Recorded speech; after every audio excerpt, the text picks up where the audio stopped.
2011-16 செந்தில் பாலாஜி மீதான அந்த போக்குவரத்து வழக்கு ஆளுநர் வந்து அனுமதி கொடுத்திருக்காரு இடி விசாரிக்கலாம்னு எப்படி ஆளுநர் வந்து அந்த வழக்கை இடி விசாரிக்கலாம்னு சொல்லி இப்ப அனுமதி கொடுத்துட்டாரு. நியாயமான விசாரணை நடக்க வேண்டும் என்பதுதான் அனைவரிடம் எதிர்பார்ப்பு. குற்றம் செய்திருந்தால் கண்டிப்பான உரிய தண்டனை யாரா இருந்தாலும் கிடைக்க வேண்டும். இந்த மாவட்டத்தில் கால்நடைகள் வந்து அதிக பரவலாக அந்த விவசாயம் பரவலாக இருக்கு.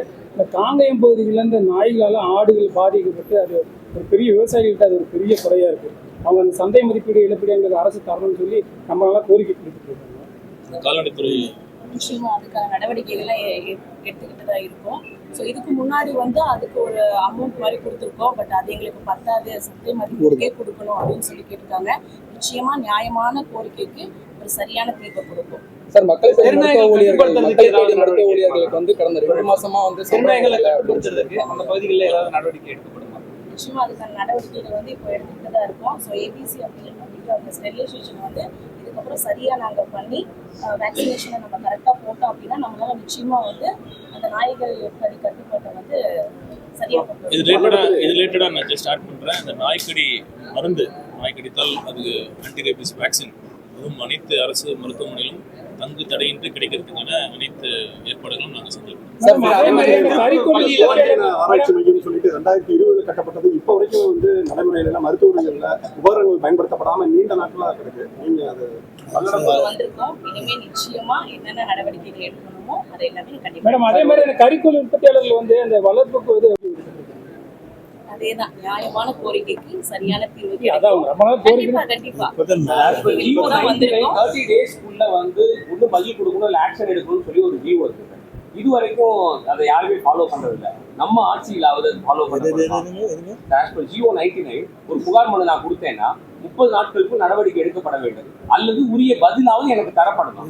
இது வரைக்கும் அது ஃபாலோ பண்றது இல்ல. இது வரைக்கும் ஃபாலோ பண்ணல. நாங்க 20 நாள் ஆச்சு. நீங்க 30 நாள் சொல்லுங்க. ஃபாலோ வெயிட் பண்ணுங்க. நான் பண்றேன். இது ஒரு ப்ராசஸ். அதாவது நான் சொல்றது 30 நாட்களுக்குள் நடைபெற வேண்டும் என்பது எல்லோருடைய ஆசை. அதை சரியான முறையில் செயல்படுத்த வேண்டிய உங்களுடைய கடமை. ஆகவே அந்த கடமைகள் நாங்கள் சரியான முறையில் செய்வோம். நீங்களே பார்த்துருப்பீங்க இந்த 20 நாள்ல என்னென்ன மாதிரி மாற்றங்கள் நடந்திருக்கு நீங்களே கண்கூட பாக்குறீங்களா இல்லையா?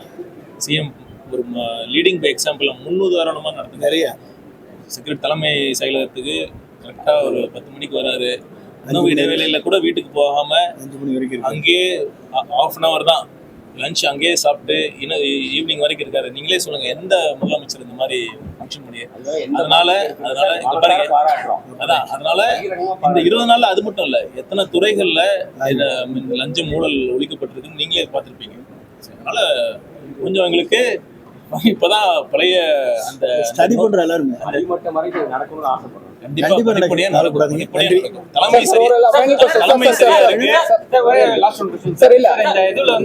பள்ளிக்கல்வித்துறையில திருப்பூர்ல 250 ரூபா வாங்கினது சம்பந்தமா ஒரு ஆனா அது சம்பந்தமா ஃபேக்ட் செக்கிங்ல வந்து பார்த்தாக்கா நாங்க எக்ஸாம் ஃபீஸ் வாங்கணும் அப்படின்ற மாதிரி தான் தகவல் சொல்லியிருக்காங்க. ஸோ அரசு பள்ளியில அந்த மாதிரி வாங்குவாங்களா? அந்த ஆசிரியர்களுக்கு கொடுக்கறதுக்காக தான் வாங்கணும் அப்படிங்கிறாங்க. ஏன் இதை அரசு பண்ணி அவங்களுக்கு விவரிக்க நடவடிக்கை? இல்லை, பொதுவாக ஒன்று சொல்லிடுங்க. இந்த 250 ரூபாய் என்பது ஒரு குற்றச்சாட்டு இருக்கிறது. அதற்குரிய துறை நடவடிக்கை மேற்கொண்டு வருகிறது. இந்த நீங்க என்னங்க சொல்றீங்க பாருங்க, நீங்க இவ்வளவு அவசரப்படுறீங்க. எங்க என்ன டிவி என்ன டிவின்னு கொஞ்ச நேரம் நான் அவங்க தலைவர்கிட்டே பேசுறேன். இருங்க, கொஞ்சம் வெயிட் பண்ணுங்க, இருங்க, அவசரப்படுங்க. நான் சொல்லிடுறேன். எனக்கு ஒரு சொல்றதுக்கு இல்லையே. இந்த கம்யூனிட்டி சர்டிஃபிகேட் கொடுக்கறதுக்கு 10 ரூபா வாங்கினாங்க. அதெல்லாம் வாங்கக்கூடாதுன்னு சொல்லி ரெவன்யூ வந்து சொல்லியாச்சு. வெறும் 10 ரூபா இருக்கு, ஏன் கலெக்ட் பண்ணுறீங்கன்னு சொல்லியாச்சு. அந்த ஸ்கூல்லேயே போய் கொடுக்குறோம். அதையும் ஒன்றும் நிறையா சேஞ்சஸ் பண்ண போகிறோம்.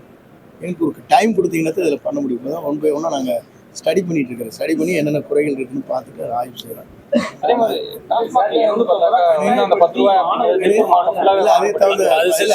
சரி பண்ண அதுக்கு இல்லைங்க. டாஸ்மாக் பொறுத்தளவுக்கு அமைச்சர் வந்து அந்த கூட்டத்தை போட்டு அதற்கெல்லாம் அந்த சங்கங்களை வைத்து பேசி அதற்கான பதில்களை பத்திரிகை மூலமாக வந்திருக்கு. அதுக்கு நாங்கள் விளக்க சொல்ல வேண்டியது. சார், அரசு மருத்துவமனையில உணவு வந்து தரமானதா வழங்கப்படுவதில்லைன்னு ஒரு புகார் வந்துருக்கு சார். கரெக்டா 3 நாளுக்கு முன்னாடி கூட சுண்டல்ல புழு இருந்ததா ஒரு தாராபுரத்துல. ஸோ அதுக்கு ஏதாவது நடவடிக்கை எடுத்தீங்களா? அந்த ஆய்வு கூட்டத்தில் வந்திருந்தாங்க, அந்த இணை இயக்குநர்கள்லாம் வந்திருந்தாங்க. அது இனிமேல் அந்த மாதிரி எந்த கம்ப்ளைண்ட்ஸும் வராமல் நாங்கள் பார்த்துக்கிறோம். சார், அதாவது கடந்த 2 மாசமா மக்களை தேடி மருத்துவ ஊழியர்களுக்கு வந்து சம்பளம் வழங்கப்படல அப்படின்னு சொல்லியிருக்காங்க சார். 2 மாசமா வர சம்பளமே வழங்கப்படலன்னு அது குறித்து ஏதாவது சொல்றது? 11,000 பேர். இல்லை, இதை சார்ந்து நாங்கள் ஹெல்த் செக்ரட்டரிகிட்ட பேசியிருக்கோம். பேசிட்டு டிஸ்கஸ் பண்ணிட்டு என்ன உரிய முடிவை வந்து கண்டிப்பாக விரைவில் எடுப்போம். மலைவாழ் மக்கள் அதிக அளவில் இல்லை பொதுவாக மலைவாழ் மக்கள் எங்கெங்கே வாழுகிறார்களோ செட்டில்மெண்ட் என்று சொல்லப்படுகிற இடத்தில் மத்திய அரசுடைய பல்வேறு விதிகள் இருக்கிறது. அந்த விதிகளுக்கேற்ப மாநில அரசு என்ன நடவடிக்கை மேற்கொள்ள வேண்டுமோ அதை வருவாய்த்துறையின் மூலமாக இந்த பணிகளை நாங்கள் நிறைவேற்றுவோம். என்னென்ன பணிகள் தேங்கி இருக்கிறதோ அந்த பணிகள் மாநில அரசால் நிறைவேற்றப்பட வேண்டிய பணிகளை 2 மாத காலத்தில் நிறைவேற்றி காட்டுவோம் என்பதை தெரிவித்துக் கொள்கிறேன். இந்த ஆய்வு கூட்டம் நீங்க பல்வேறு கேள்விகள் இருக்கீங்க. அதுக்கு முன்னாடி என்ன சொல்லிக்கிறேன்னா, இந்த ஆய்வு கூட்டத்தின் நோக்கமே என்னன்னா, திருப்பூரின் பொறுப்பு அமைச்சராக முதலமைச்சர் அவர்கள் நியமித்திருக்கிறார். அதற்கு முதல் நன்றியை தெரிவித்துக் கொள்கிறேன். இந்த ஆய்வுக் கூட்டத்தின் நோக்கம் என்னன்னா, பல்வேறு ஒரு மாவட்டம் இருந்தால் பல்வேறு டிபார்ட்மெண்ட்ஸ் இருக்கும், பல்வேறு துறை சார்ந்த அதிகாரிகள் அனைவரும் வந்திருந்தாங்க. முதல்ல நம்ம அரசு, இந்த முதலமைச்சர் அவர்கள் திட்டம் என்ன, அவர்கள் நோக்கம் என்ன, அரசு துறையிலிருந்து எந்த மாதிரி செயல்பாடுகளை எதிர்பார்க்குறாங்க, அந்த விஷனை கம்யூனிகேட் பண்ணுறது தான் முதல்ல ஒரு நோக்கமாக இருந்தது. மாண்புமிகு முதலமைச்சர் அவர்களின் நோக்கம் ஒரு நேர்மையான, வெளிப்படையான, லஞ்சம் ஊழலற்ற ஒரு நிர்வாகத்தை கொடுக்க வேண்டும் என்பதுதான் அவரின் லட்சியம். அவர் சொல்லியிருக்கார், ₹1 நான் லஞ்சமாக வாங்க மாட்டேன்னு சொல்லியிருக்கார். அதே மாதிரி தான் அரசு அலுவலர்களும் இருக்க வேண்டும் என்ற ஒரு உயரிய இலக்கை வைத்திருக்கிறார். அந்த ஒரு மெசேஜ், அந்த ஒரு நோக்கம், அதை கிளியராக கம்யூனிகேட் பண்ணணுங்கிறது தான் முதலமைச்சர் அவர்களின் ஆணை. இந்த முதல் ஆய்வுக் கூட்டத்தில் அனைத்து துறை அலுவலர்களிடம் இதை நாங்கள் தெளிவாக சொல்லியிருக்கிறோம். நம்ம எல்லாருமே பார்த்திங்கன்னா அரசு அலுவலர்களும் இந்த அரசின் ஒரு முக்கிய அங்கமாக இருக்கிறார்கள். அவங்க தான் வந்து நேரடியாக மக்களில் அவங்க குறைகளை கேட்குறாங்க, மக்கள்கிட்ட சேவை செய்கிறாங்க. அதனால் நீங்கள் கண்டிப்பாக ஒரு வித்தியாசத்தை பார்ப்பீங்க. இதுக்கு முன்னாடி கடந்த 60 ஆண்டுகளில் எப்படி டிபார்ட்மெண்ட்லாம் நடந்துச்சு, இப்போ எப்படி அடுத்து நடக்க போகுது அப்படிங்கிறத வித்தியாசத்தை கிளியராக பார்ப்பீங்க.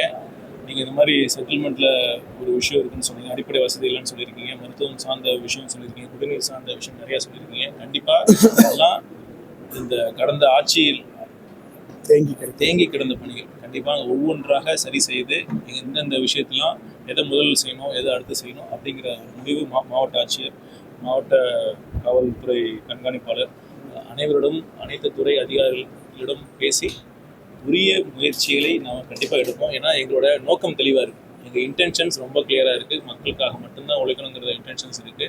கண்டிப்பாக ஒவ்வொரு தேவையும் படிப்படியாக ஒவ்வொன்றாக நிறைவேற்றி தரப்படும் என்ற உறுதியை மாண்புமிகு முதலமைச்சர் அவர்கள் சார்பாக நாங்கள் தெரிவித்துள்ளோம்.